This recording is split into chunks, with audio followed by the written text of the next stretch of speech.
Olá, meus irmãos, muito boa noite a todos, a graça e a paz do Senhor Jesus.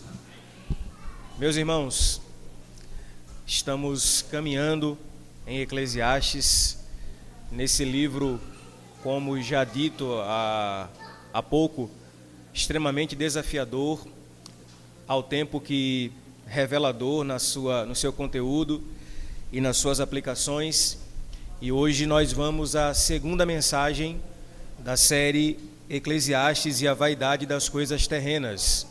Nós estamos nos propondo a estudarmos os primeiros 6 capítulos de Eclesiastes e iniciamos na semana passada vendo em um aspecto mais geral a palavra de Qoheleth ou de Salomão, o pregador, definindo a vida nos termos em que ele mesmo colocou vaidade de vaidades e a corrida de ratos da vida debaixo do sol. Hoje nós vamos continuar, mas antes eu quero agradecer a igreja, pois essa semana nós tivemos um grande desafio na família. Minha sogra, como os irmãos sabem, ela fez uma cirurgia e teve complicações pós-cirúrgicas por conta do medicamento que tomou, e em dado momento ali a gente percebeu ou chegou à conclusão que o Senhor provavelmente iria levá-la, dada a gravidade da situação, e o Senhor então operou um grande milagre, irmãos. Eu quero de público aqui agradecer à igreja pela generosidade do serviço, pela forma como os irmãos se prontificaram a doar sangue, enfim, orar, especialmente orar. E Deus é bom, fez um grande milagre. Minha sogra, no mesmo dia que fez a endoscopia, recebeu alta, voltou para casa, está lá sob os cuidados de Thaís. Então, muito obrigado, e essa é a vida debaixo do sol. Ela é assim, com seus desafios e dilemas e também com as suas alegrias. Amém, irmãos? Dito isso, vamos analisar agora o que Qoheleth vai nos falar sobre uma investigação mais acurada a respeito da vida. Se no primeiro sermão ele nos apresentou de modo mais geral como a vida está envolvida nessa névoa de névoas, nesse processo de vaidade, agora ele vai começar uma investigação mais meticulosa, e ele vai começar pelo caminho da sabedoria. Será que adquirir sabedoria resolve o problema do coração? Será que ser sábio aos próprios olhos ou aos olhos dos outros vai nos satisfazer por inteiro?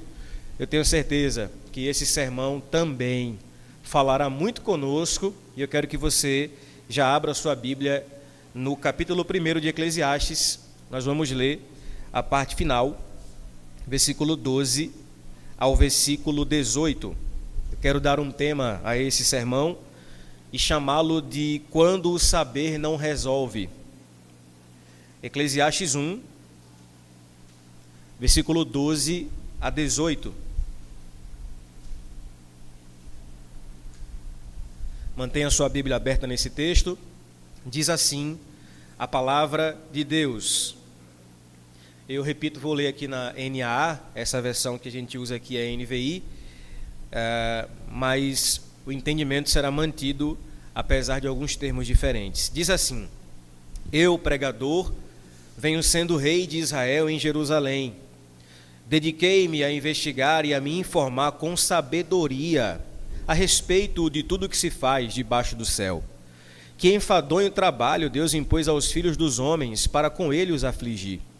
Vi todas as obras que se fazem debaixo do sol, e eis que tudo é vaidade e correr atrás do vento.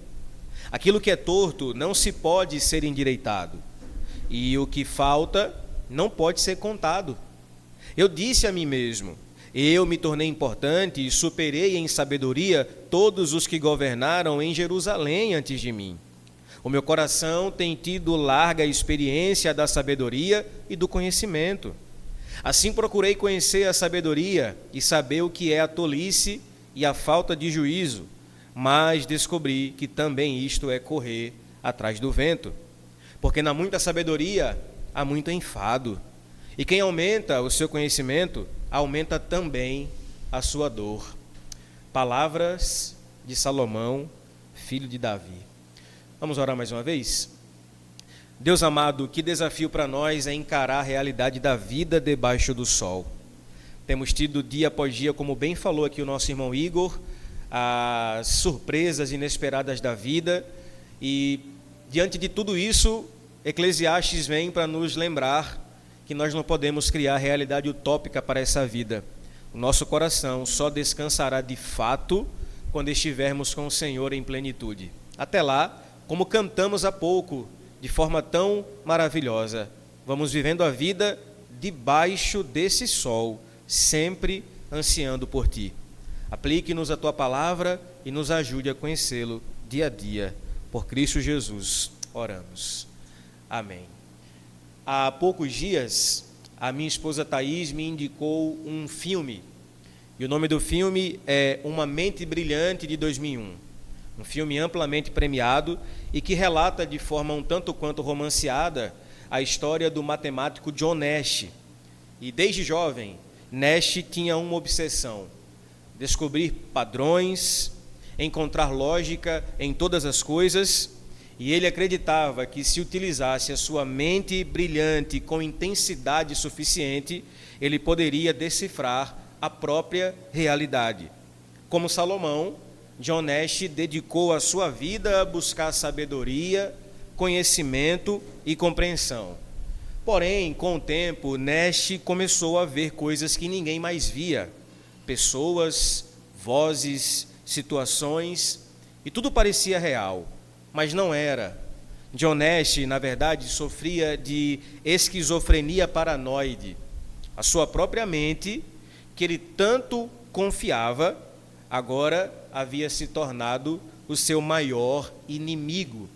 Veja, o gênio que queria entender tudo passou a viver preso em uma prisão imaginária construída pela ilusão da sua própria razão e da sua mente brilhante. A grande ironia é justamente essa: quanto mais ele confiava no seu intelecto e nos seus sentidos e na sua inteligência, mais distante a realidade se tornava. No auge do seu sofrimento, ele precisou admitir algo profundamente humilhante para qualquer sábio. Disse ele: não posso confiar totalmente na minha própria mente. Veja, meus irmãos, isso ecoa diretamente o que Salomão está dizendo aqui, nesse trecho de Eclesiastes 1.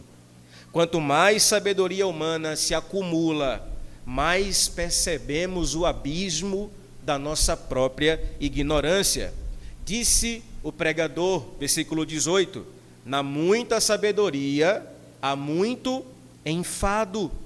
Saber demais, irmãos, acredite, não traz paz, mas nas palavras de Salomão, angústia. Porque, veja bem, o saber debaixo do sol não resolve os enigmas da vida. A mente humana, por mais brilhante que seja, ela é limitada, por vezes até traiçoeira. E é aqui que o nosso sermão avança. Pois veja só, Salomão, como John Nash, vai nos conduzir aqui, nesse trecho, ao limite da razão, ao limite da sabedoria e da inteligência. E a conclusão mais lógica a se perceber diante disso é que quando a sabedoria terrena falha, existe apenas uma alternativa a se buscar. E essa alternativa não está dentro de si, essa alternativa está acima do sol. Devemos então olhar para o alto e perceber em Cristo Jesus a sabedoria que excede todo o conhecimento. O Cristo vivo, que esse é sábio, o verdadeiro Logos, a sabedoria encarnada, capaz de curar, redimir e dar sentido à nossa existência. Vejamos, portanto, nas palavras de Salomão, como a sabedoria debaixo do sol é inútil comparada à sabedoria que está acima dele. Leiamos o verso 12, o verso que abre esse trecho. Disse Salomão: eu, pregador, venho sendo rei de Israel em Jerusalém. Aqui no versículo 12, meus irmãos, nós somos apresentados mais uma vez ao pregador, Correlete. Aqui ele assume o papel de rei em Israel sobre Jerusalém. Após uma introdução mais ampla e mais geral sobre a vida feita na primeira parte do capítulo, aonde ele vai definir que a vida debaixo do sol é canseira, enfado e vaidade, agora Salomão vai investigar aspectos mais específicos da vida para ver se nessas coisas nós encontramos sentido e o preenchimento para o nosso coração. E ele vai começar, a partir de então, uma investigação mais acurada em coisas que normalmente nós tratamos como fonte de satisfação e sentido. E o caminho que ele começa é exatamente a busca pelo conhecimento e pela sabedoria. Esse trecho, portanto, irmãos, vai marcar essa análise mais profunda sobre os esforços humanos para encontrar sentido por meio da inteligência, da razão. Eu sei que você já conheceu muita gente inteligente, e a pergunta a se fazer diante disso é: será que viver assim, com acúmulo de conhecimento humano, vai resolver o problema do nosso coração? Portanto, como vemos nas Escrituras, Salomão, o filho de Davi, reinou, e a gente sabe, o reinado de Salomão foi com esplendor em Jerusalém. Agora, ao que tudo indica, já na parte final da sua vida, ele vai escrever olhando para trás, com um desejo, ao que parece muito sincero, de entender a vida e buscar o sentido da sua existência. E é nesse espírito de reflexão profunda que Salomão vai compartilhar da sua experiência em busca por sabedoria, e não como um observador distante, mas, na verdade, como alguém que mergulhou na jornada de descobrimento. Há um comentarista bíblico chamado O. Palmer Robertson, que acredita que há uma antiga tradição rabínica que vê os escritos de Salomão como um espelho das fases da sua vida, de modo que Cantares teria sido escrito em sua juventude, quando o seu coração ainda pulsava com paixões do amor. Provérbios, na maturidade, diante dos seus conselhos práticos para lidar com a vida e os seus perigos. E Eclesiastes, ao fim da vida, como um registro de sua contemplação, marcada por arrependimento e um espírito de humildade diante da complexidade da vida. Há um outro comentarista chamado Walter Kaiser que observa que existe em Eclesiastes um tom de humildade, de revisão de valores, de arrependimento. É como se Salomão estivesse confrontando os próprios caminhos trilhados e agora se voltando em arrependimento e mostrando como a vida debaixo do sol deve de fato ser encarada. Meus irmãos, é importante aqui rememorarmos a trajetória brilhante do reinado de Salomão. Você lembra quando o jovem Salomão assumiu o trono? Deus lhe aparece e lhe faz uma proposta extraordinária. 1 Reis, capítulo 3, versículo 5, o Senhor aparece a Salomão e lhe faz a seguinte pergunta: pede-me o que queres que eu te dê, e eu vou te dar. Você já imaginou ouvir isso do próprio Deus? Me peça aí o que você quiser que eu vou lhe dar. Eu sempre que leio esse texto, eu fico pensando, meu Deus, o que será que eu pediria? Pare por um instante e pense, o que você pediria se Deus dissesse: Enzo, me peça aí, o que você quer, eu vou te dar. Imagine agora, na sua limitação humana, o que você responderia? Salomão, surpreendentemente, não pediu riqueza, não pediu poder ou vingança sobre os seus inimigos. Salomão pediu sabedoria, um coração compreensivo para julgar o povo de Deus. E a resposta de Deus foi ainda mais grandiosa. 1 Reis 3,12, o Senhor fala: eis que te dou coração sábio e inteligente, de maneira que antes de ti não houve teu igual, nem depois de ti se levantará outro como tu. E Deus, irmãos, cumpriu a sua promessa. Em 1 Reis 4, do 29 ao 34, depois leia esse texto.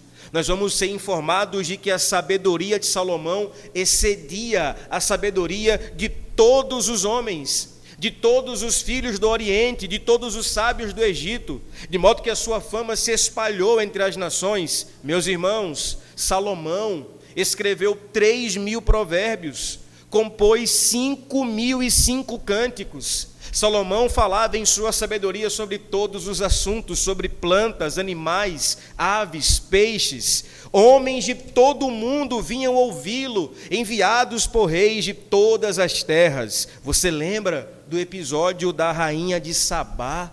E o quanto ela ficou maravilhada diante da sabedoria, da grandeza e do apogeu do reinado de Salomão. Acredite, Salomão, irmãos, gastou mais horas investigando o mundo do que qualquer um de nós aqui. Ele viveu intensamente essa busca por sabedoria. No entanto, agora, já no fim da vida, ele começa a nos contar que mesmo com toda essa sua sabedoria, algo ainda lhe faltava. E isso, meus irmãos, nos ensina algo profundamente prático. Por mais fascinante que seja o conhecimento humano, por mais que ele enriqueça a mente e inspire a alma, o conhecimento humano não é suficiente para preencher o vazio do coração. Veja, Salomão não está negando o valor da sabedoria, mas ele alerta: se buscarmos na sabedoria como fonte última da nossa existência, do nosso sentido, nós acabaremos frustrados. Escute bem isso, irmão. O conhecimento é bênção, mas não é Deus. A sabedoria é útil, mas não é redentora. Nós precisamos de algo, ou melhor, de alguém que esteja acima do sol e que vive em uma outra realidade de sabedoria. Veja como Salomão vai nos apresentar a sua busca por conhecimento. Olha o que ele vai dizer no versículo 13. Dediquei-me a investigar e a me informar com sabedoria a respeito de tudo o que se faz debaixo do céu. Que enfadonho trabalho Deus impôs aos filhos dos homens para com ele os afligir. Meus irmãos, sejamos sinceros.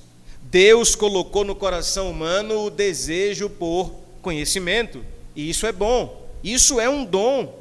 É por isso que existem matérias e mais matérias na escola, né? E muitas outras ainda sendo descobridas a cada ano, ou descobertas a cada ano. Você, por exemplo, já se impressionou com tanto conteúdo que existe só na matemática? E o pior é que um assunto puxa o outro, é ou não é? Frações, potenciação, função quadrática, logaritmo, geometria analítica, matriz, determinante, equação de segundo grau e por aí vai. E tudo isso para no final, quando você acabar o ano, terminar o ensino médio e ouvir o seu professor dizer: se prepare, tudo isso aí vai cair na prova do Enem.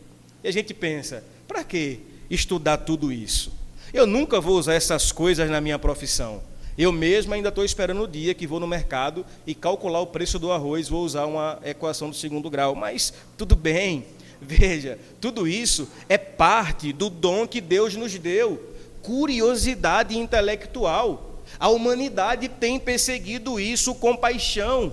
Por isso, meus irmãos, da física à biologia, da astronomia à nanotecnologia, da arte à psicologia, o homem não para em seu conhecimento.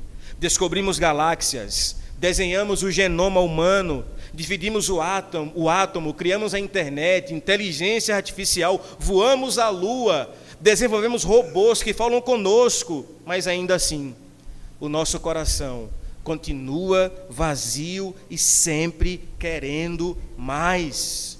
Já parou para pensar como muitas vezes nós temos sede por conhecimento, mas na maioria das vezes conhecimento de coisas que nós nem precisaríamos de fato saber? Por exemplo, agora Isaac vai rir. Eu lembro que quando eu era criança, a minha mente era cheia de experimentos imaginativos. Eu, quando ia ao supermercado com a minha mãe, ficava pensando: e se minha mãe me esquecesse aqui? eu ia ficar aqui a noite toda, ia comer todos os biscoitos e pipoca das prateleiras, ia sentar na mesa ou na cadeira do caixa, ia pegar o microfone e brincar de rádio, ia fazer aqui a maior bagunça. Era cada pensamento, irmão. E é curioso como desde cedo nós temos essa vontade de explorar, imaginar, descobrir. Mas Salomão nos alerta, essa busca por conhecimento também pode ser frustrante debaixo do sol. E por mais empolgante que seja aprender alguma coisa nova, isso também, vivido debaixo do sol, é um fardo. Ele diz que foi Deus quem impôs esse fardo aos homens.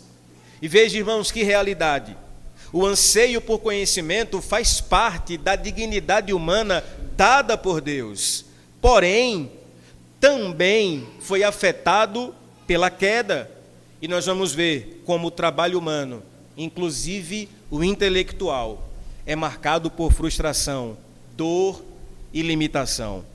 A busca por conhecimento nesse mundo caído, irmãos, se torna cansativa, limitada e por vezes até ilusória.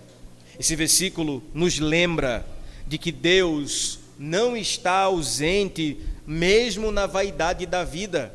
Em Eclesiastes, Deus é mencionado 40 vezes, essa é a primeira, e sempre nos lembrando de que mesmo quando a vida parece sem sentido, Deus de algum modo está envolvido nela, governando e até usando o vazio para nos atrair para Ele.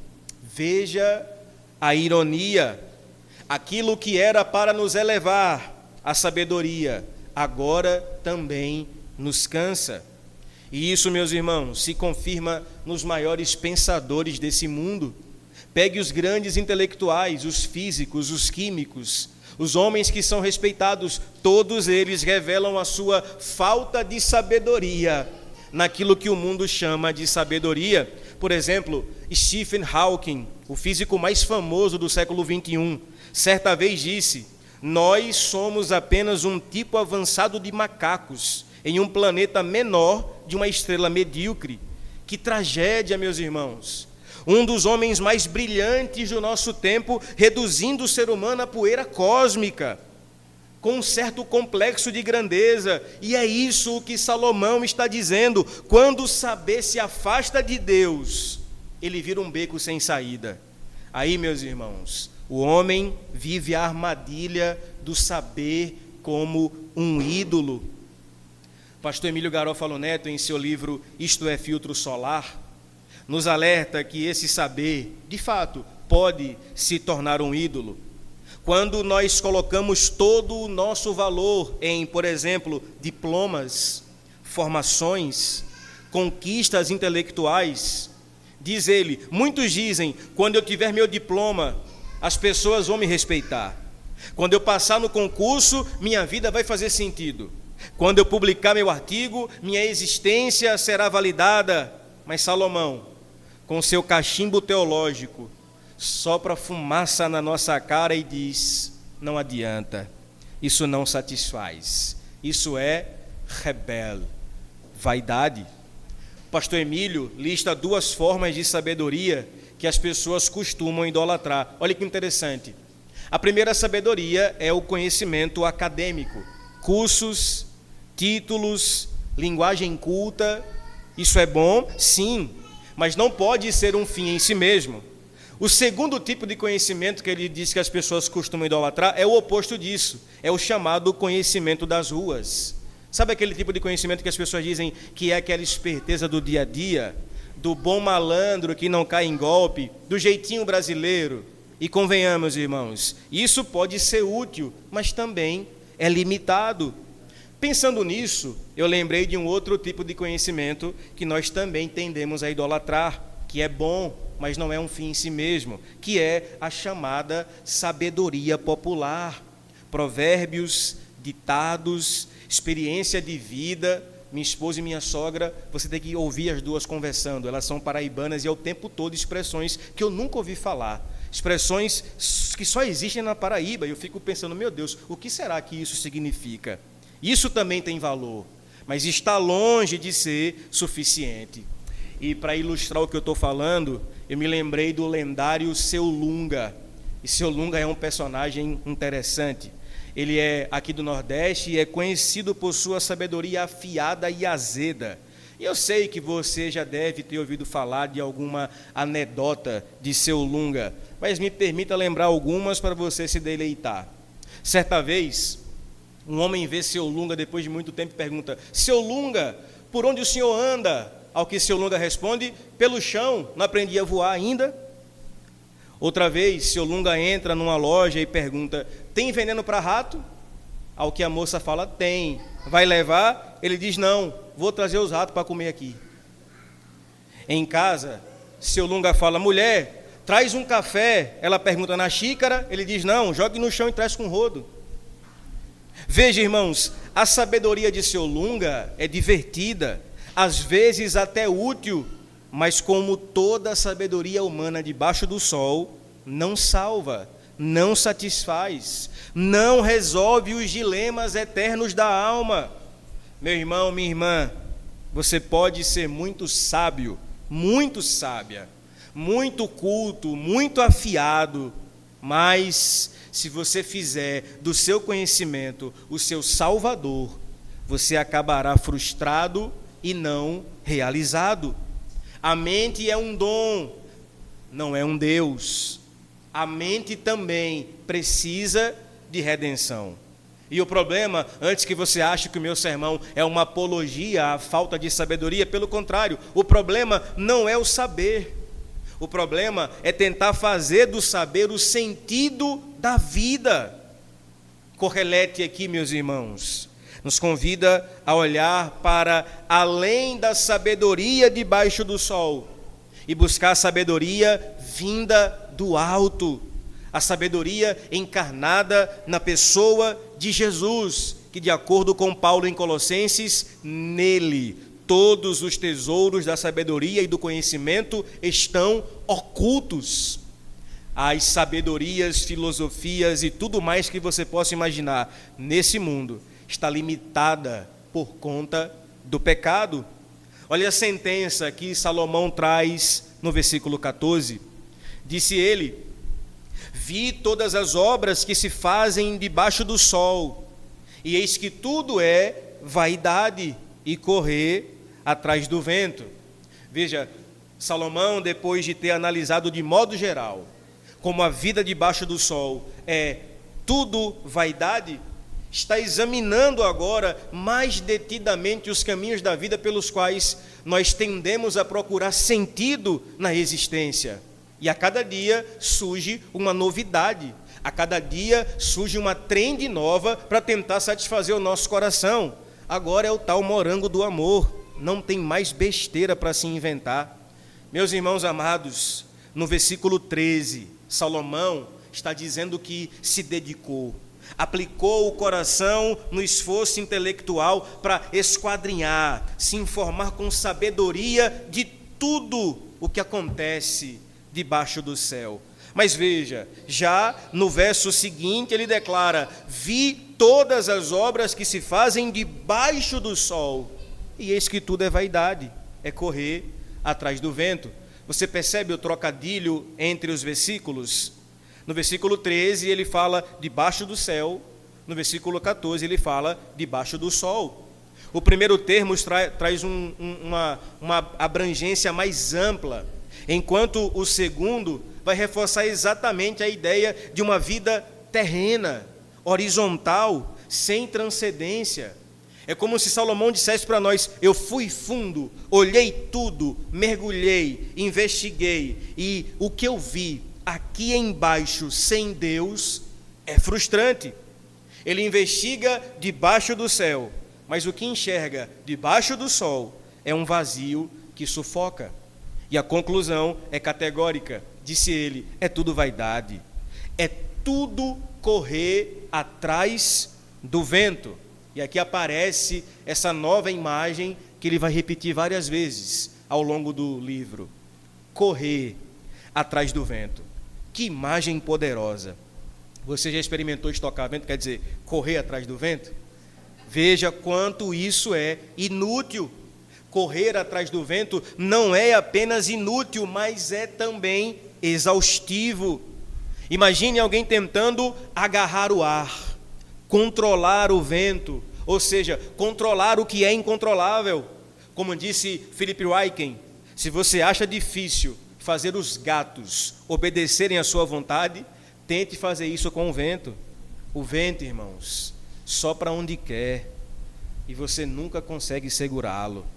Assim é a vida para quem a observa apenas com as lentes humanas debaixo do sol.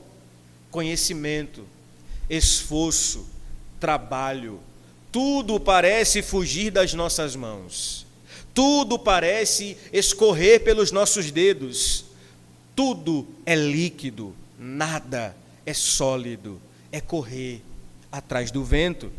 A consequência disso é mais angustiante. Versículo 15.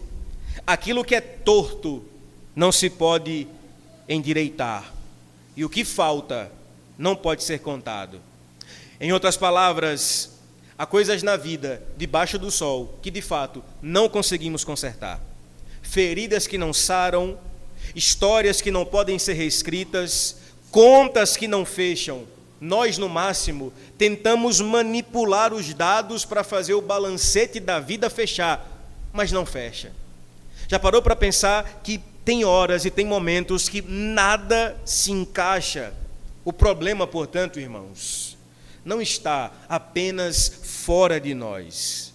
Não é o mundo, a política, o sistema, o governo, as circunstâncias, mas há um problema crônico dentro de nós. Há uma tortuosidade no coração humano que nenhum diploma, filosofia consegue endireitar. O nosso coração continua faminto por sentido. Existe algo que nós não conseguimos explicar, que só pode ser do tamanho de Deus para que ele possa ser preenchido.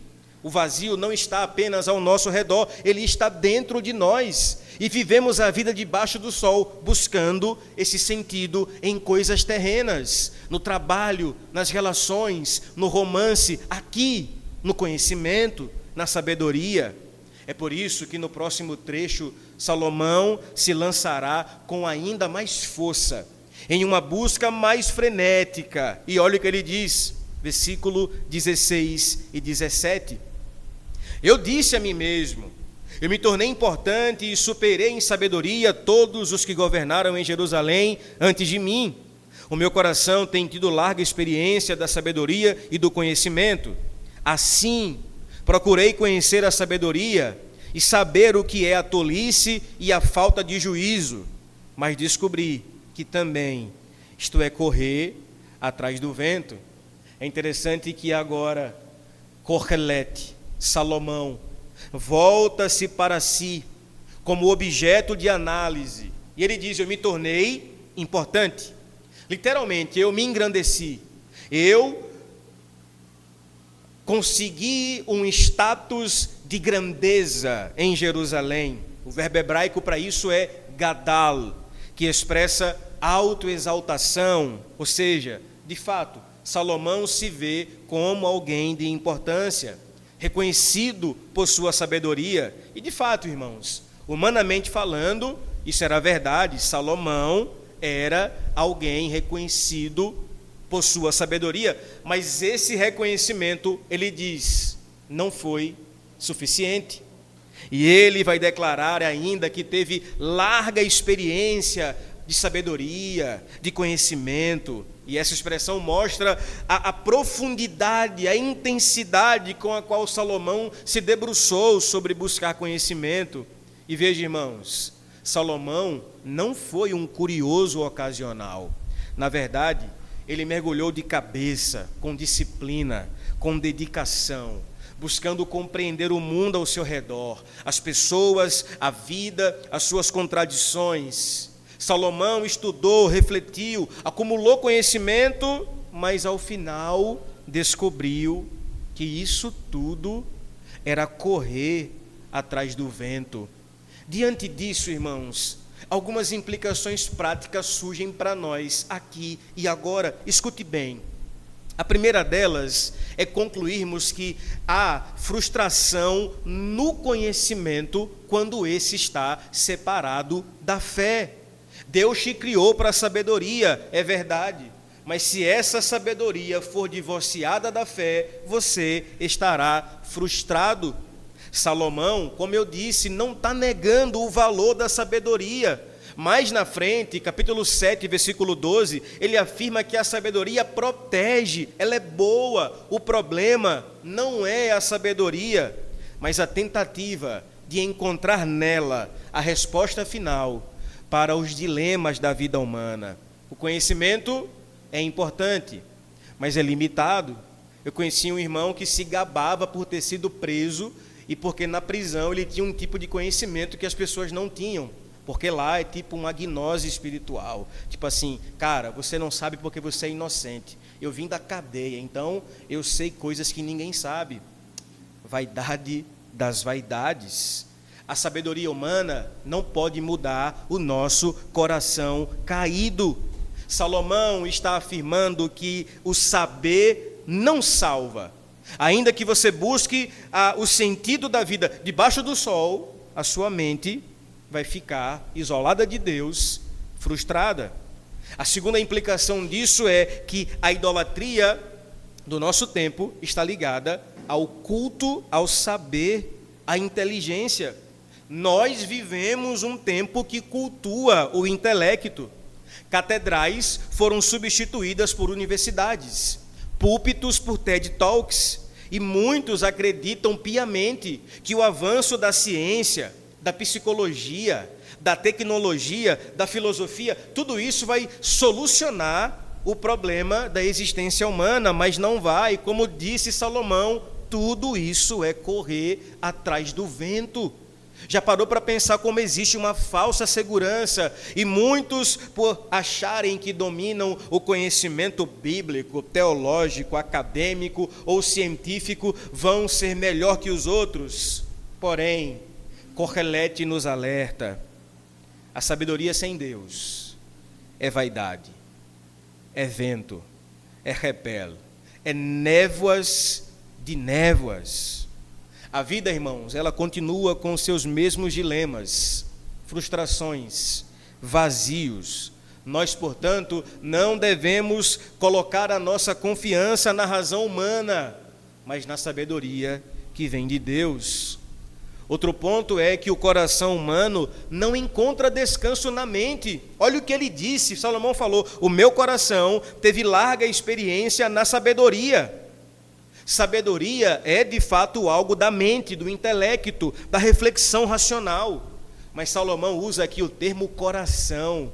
O termo hebraico para coração é leve, que dá a ideia dos sentidos da vida, do nosso ser oncológico, e ele está dizendo: eu coloquei meu coração nisso e não tive satisfação. Em que eu e você temos colocado o nosso coração? Salomão colocou o coração na sabedoria humana e não teve sentido. Será que nós temos colocado o coração no trabalho, na riqueza, no dinheiro, no poder, no romance, nas relações? Acredite, em que colocarmos o coração que não for Deus é vaidade e frustração, porque o coração humano, irmãos, ele quer algo mais profundo, ele quer paz, ele quer redenção, ele quer Deus.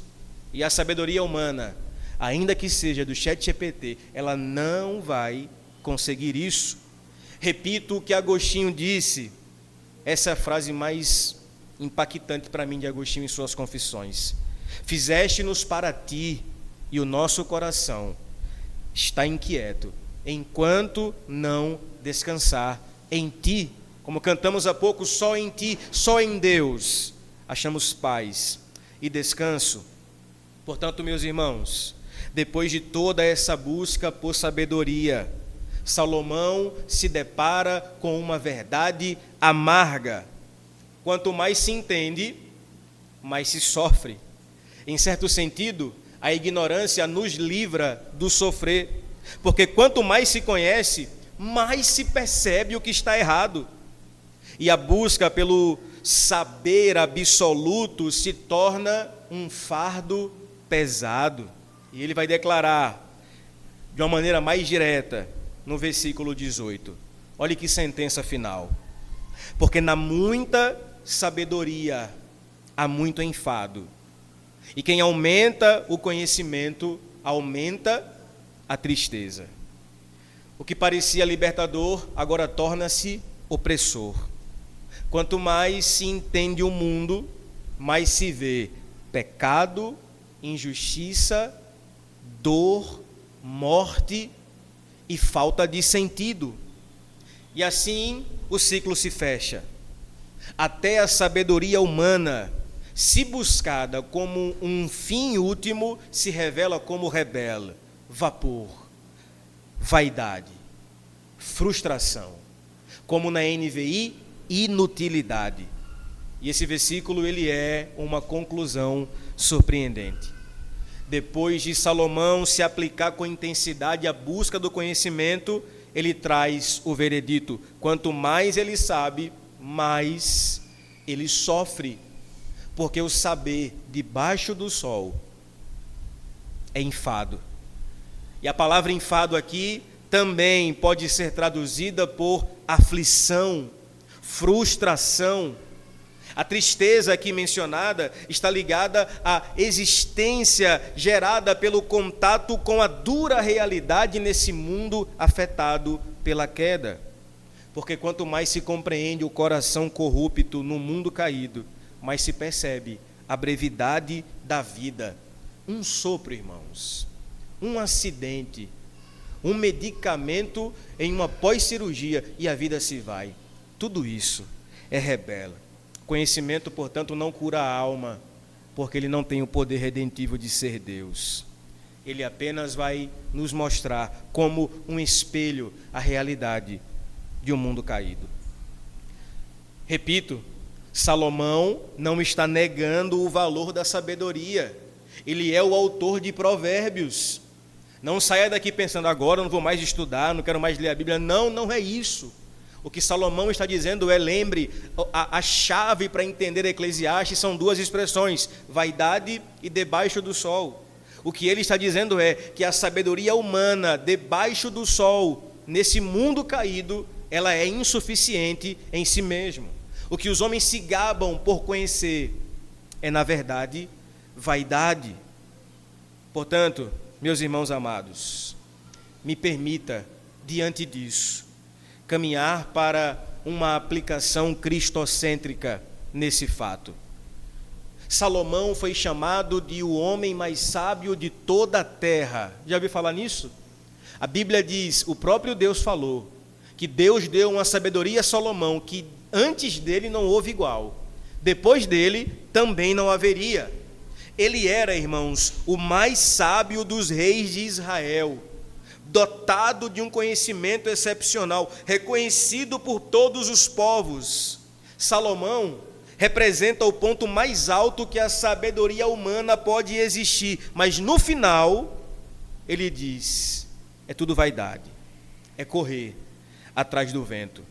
Contudo, um dia, Jesus olhou para os fariseus e disse: eis aqui, aquele que é maior do que Salomão. Cristo, meus irmãos, é a encarnação da sabedoria divina. O Senhor Jesus não apenas sabe mais do que Salomão, mas ele é a sabedoria eterna de Deus. Enquanto a sabedoria de Salomão aponta para a futilidade da vida sem Deus, a sabedoria de Cristo aponta para a redenção da vida com Deus. Como diz Philip Ryken, se a sabedoria de Salomão é como a areia do litoral, a sabedoria de Cristo é como a areia que se tornou diamante. Salomão, irmãos, investiga a vida, o conhecimento e termina frustrado. O Senhor Jesus, ao contrário, ele nos convida e nos satisfaz. Disse ele: vinde a mim todos os que estáis cansados e sobrecarregados, e eu vos aliviarei. Salomão jamais diria essas palavras, homem nenhum jamais diria isso. Salomão terminou dizendo: quem aumenta o conhecimento, aumenta a tristeza. O Senhor Jesus diz em João 11, ou João 15, 11: estas coisas vos tenho dito, para que a minha alegria esteja em vós, e a vossa alegria seja completa. Nós adoramos aquele que é maior do que Salomão. Nós louvamos aquele que é a sabedoria encarnada. Nós reverenciamos aquele que o mundo o rejeita, mas que é a sabedoria de Deus. E a analisar a vida debaixo do sol é se frustrar como Salomão, mas olhar a vida acima do sol, olhando para aquele que é a sabedoria de Deus, é saber que existe vida eterna e nele há sentido para viver. Glória ao nome de Jesus por isso. Jesus, meus irmãos, é maior do que Salomão. Me permita então algumas aplicações práticas diante disso. A primeira delas é: não confie no conhecimento como seu salvador. A cultura dos nossos dias, ela glorifica o saber, o diploma, as teses, as especializações, mas acredite, irmão, nenhuma graduação consegue gerar cura para o coração. Só Jesus pode transformar o que está torto. Segundo, diante disso, reconheça que mais informação sem transformação gera frustração. Você até pode saber o que está errado na sua vida e ainda assim não mudar. Somente a graça de Deus, irmãos, é capaz de nos mudar para viver de forma correta. Por fim, corra para aquele que é maior do que Salomão. Se a busca por respostas tem te deixado mais cansado, mais vazio, é porque talvez seja a hora de parar de correr atrás do vento e se render àquele que é o vento que sopra onde quer, o Espírito de Cristo que traz vida e satisfação para a alma. Amém, meus irmãos? Há algumas quartas-feiras atrás, no culto de oração lá na Ciba, o irmão Diácono Amorildo conduzia o momento de louvor, e uma canção que ele ecoou me marcou profundamente. E o título da canção é Deus é tão sábio. Deus é tão sábio. E a canção, ela narra como Deus é infinitamente mais sábio que nós diante das nossas limitações humanas. E sim, por vezes nós precisamos ser lembrados dessa verdade. Deus é tão sábio. E o refrão daquela música diz: Deus é tão sábio para enganar-se. Deus é tão bom, não falhará. E quando eu não entender, quando eu não ver, nem sua mão perceber, confiarei. Confiarei, sabe por quê? Porque nós não conhecemos tudo, mas Ele conhece. Nós não sabemos de tudo, mas Ele sabe. A nossa mente limitada tropeça em paradoxos, em silêncios, mas a mente de Cristo desenha propósitos eternos para nós, ainda que a gente não veja. A nossa sabedoria se cansa, se exaure. A sabedoria de Cristo permanece para sempre. E sim, irmãos, há dias em que nós não entendemos, há noite em que não vemos a sua mão, mas acredite, ainda assim podemos nele descansar. Sabe por quê? Porque Deus é tão sábio. Cristo é tão sábio. A Bíblia diz que Ele conhece o fim desde o princípio. Ele tece redenção, onde nós só vemos caos e ruína. O Senhor, irmãos, ilumina o beco escuro do nosso entendimento com a luz suave da sua sabedoria. Deus é tão sábio para falhar. Portanto, não corra atrás do vento. Corra para a rocha, que é Cristo Jesus. Não confie no que você sabe. Confie em quem te conhece. Não busque apenas compreender. Busque hoje confiar. Porque há sabedoria. E essa sabedoria tem um nome. E nesse nome há sentido. Nesse nome há verdade. Nesse nome há redenção e essa verdade tem uma cruz. Cristo, meus irmãos, é a sabedoria perfeita de Deus e Ele é digno da nossa confiança. Amém? Que o Senhor nos abençoe. Que Ele aplique essa palavra ao nosso coração. Bem na hora, não foi que eu falei confiança. Que Ele aplique essa palavra ao nosso coração. Queridos, preste bem atenção. Nós vamos cantar uma canção agora, e eu não sei se você percebeu, mas o grupo de louvor tem dedicado canções que falam sobre a realidade da vida debaixo do sol e que trazem a didática de Eclesiastes. E eu queria que você cantasse agora essa canção. Ela é uma canção muito conhecida, a gente já cantou ela várias vezes aqui, e essa canção traz uma mensagem central. Escute bem. Antes de cantar, a mensagem central dessa canção, ela é exatamente aquilo que nós vamos pregar na semana que vem. Na semana que vem, nós vamos entrar no capítulo 2 de Eclesiastes. E leia em casa. Leia em casa especialmente o capítulo 2 de Salomão. Talvez a próxima mensagem seja o sermão mais poderoso dessa série dos primeiros 6 capítulos, porque Salomão vai começar a sua busca por sentido e sai da sabedoria e vai falar sobre a sua busca por sentido na alegria, no riso, no prazer, no trabalho, no vinho, nas experiências humanas. Mas será, irmãos, que o prazer preenche o coração humano? Portanto, não falte domingo que vem. E o que vamos cantar agora é uma realidade antecipada de que Deus nos deu coisas boas nesse mundo, é verdade, mas elas não nos satisfazem. Sabe por quê? Porque para nós Ele é da vida o melhor. Fique de pé, cantemos ao Senhor.